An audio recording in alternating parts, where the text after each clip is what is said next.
Neo San Francisco, 2064 AD.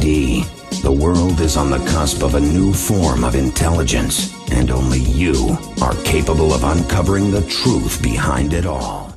Labelled as a queer cyberpunk point-and-click adventure, Read Only Memories certainly comes with a lot of labels. It's one of the first major LGBTQ adventure games with any significant budget, it was crowdfunded, and it's been put together by Midboss, the team behind the Gamer X conventions.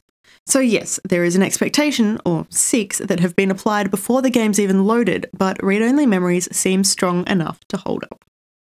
Let's start at the beginning.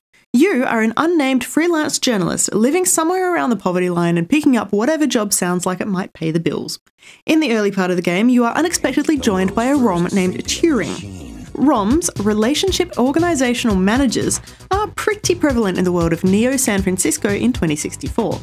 They are handy household robots working as a sort of hybrid personal assistant and Wi-Fi hotspot.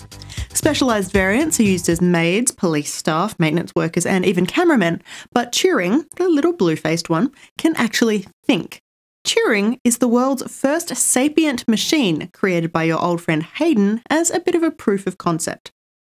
The problem is, Hayden has disappeared under some pretty mysterious circumstances, and the ever-loyal Turing wants to find out where he's gone, or where he's been taken.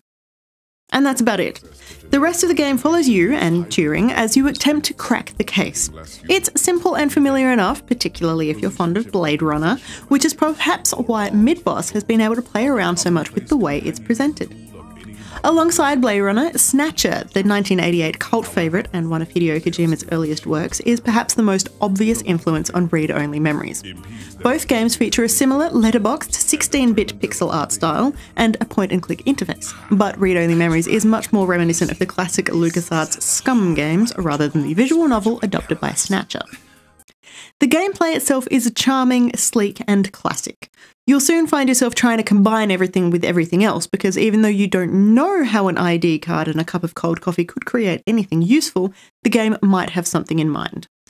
And for the veterans among us, I'm happy to report that anything that can be interacted with will be highlighted as you pass the cursor over it, so the old school pixel hunting days are not making a comeback here.